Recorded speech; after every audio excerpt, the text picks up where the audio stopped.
সবেমাত্র শেষ হয়েছে উচ্চ মাধ্যমিক বাংলা পরীক্ষা।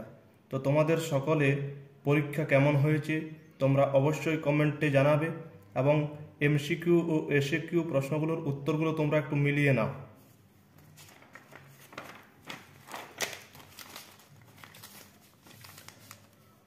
টাকাটা কোনো ড্যাশ দিয়ে আসতে হবে, কোথায় দিয়ে আসতে হবে? রিলিফ ফান্ডে। মৃত্যুঞ্জয় কোথায় এসে বসলো? ঘরে এসে বসলো। ভাত খেয়ে দেহে শক্তি পেলে উৎসব কি খুঁজে বার করবে? বাধাটা। বুড়িকে হরিবল বলতে শুনেছিল নকরি নাপিত।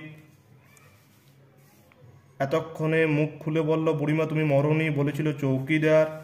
সত্য কঠিন বলে কবিতাকে ভালোবেসেছিলেন। কিসের মতো লাল আগুন? মোরগ ফুলের মতো। আমার ক্লান্তির উপর ঝরুক, কি ঝরুক? মহুয়া ফুল। গাছগুলো বসাও। কোথায় বসাতে হবে? বাগানে। নিহত ভাইয়ের শবদেহ কবির মনে জাগিয়েছিল ক্রোধ। সে অভিনয়ে ভঙ্গির বহুল ব্যবহার আছে। তবে কাবিকি থিয়েটার। রজনীকান্ত চট্টোপাধ্যায় থিয়েটারে আসার আগে চাকরি করতেন পুলিশে। পুত্র রাজনীতি বড় কূট। কারুক্তি রজনীর। ভারত জয় করেছিল তরুণ আলেকজান্ডার।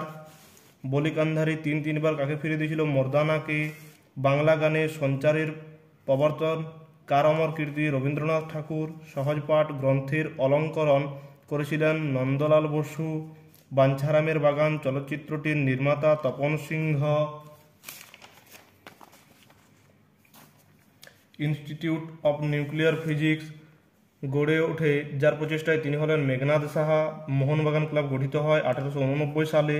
তুলনামূলক ভাষাবিজ্ঞানের সূত্রপাত করেছিলেন স্যার উইলিয়াম জোন্স।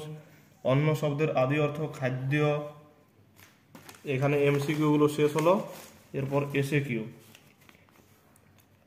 মৃত্যুঞ্জয় আপিসে যায় না। মৃত্যুঞ্জয় কেন আপিসে যায় না? সে ফুটপাতে অনাহারে মৃত্যু দৃশ্য দেখার পর আস্তে আস্তে মানসিক ভারসাম্য হারিয়ে ফেলে, তাই মৃত্যুঞ্জয় আপিসে যায় না। সে যেন কেমন হয়ে যাচ্ছিল। কার কথা বলা হয়েছে? মৃত্যুঞ্জয়ের কথা বলা হয়েছে। তার এমন হয়ে যাওয়ার কারণ কি? অনাহারে ফুটপাতবাসীদের কথা ভেবে ভেবে সে এমন হয়ে যাচ্ছিল।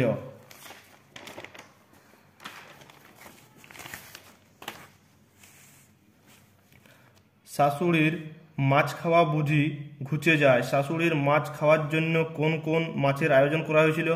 বড় ইলিশ, পাকা পোনার পেটি, চিতলের কোল, ডিম পোড়া ট্যাংরা, বড় ভেটকি। পৌষে বাদলা সম্পর্কে গ্রামের ডাকপুরুষের পুরনো বচন আছে। বচনটি কি? শনিতে 7, মঙ্গলে 5, বুধে 3, বাকি সব দিন দিন। কবি রূপনারায়ণের কুলে জেগে উঠে কি উপলব্ধি করলেন? রূপনারায়ণের কুলে জেগে উঠে কবি জানলেন এ জগৎ স্বপ্ন নয়। এসেছে সে ভোরের আলোয় নেমে। কে নেমে এসেছে? বাদামি হরিণ। ও নেমে এসে কি করছে?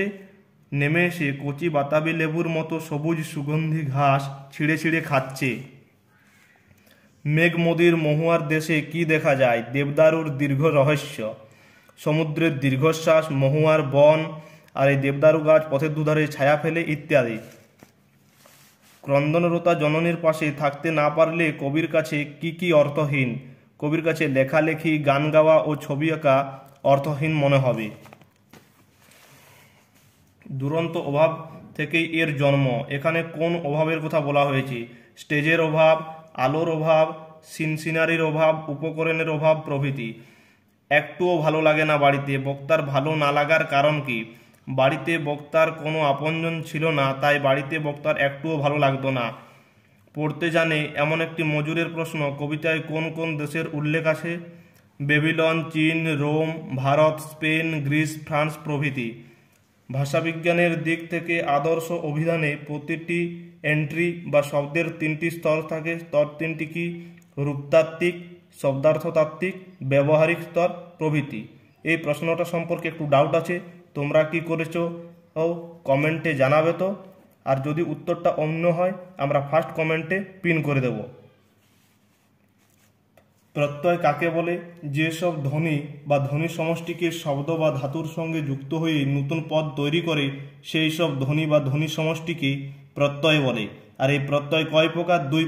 দুই প্রকার, কৃৎ প্রত্যয়, তদ্ধিত প্রত্যয়। ন্যূনতম শব্দজোড় বলতে কি বোঝায়? দুটি শব্দের মধ্যে যদি একটিমাত্র ধ্বনির ন্যূনতম উচ্চারণ পার্থক্য থাকে তবে তাকে ন্যূনতম শব্দজোড় বলে, যেমন তালা, থালা ইত্যাদি। আরও অনেক হবে। তো তোমরা বাকি প্রশ্নগুলো একটু দেখে নাও। আজ এই পর্যন্তই, দেখা হবে পরবর্তী ভিডিওতে। তো তোমাদের সকলের পরীক্ষা কেমন হয়েছে তা তোমরা অবশ্যই কমেন্টে জানাবে।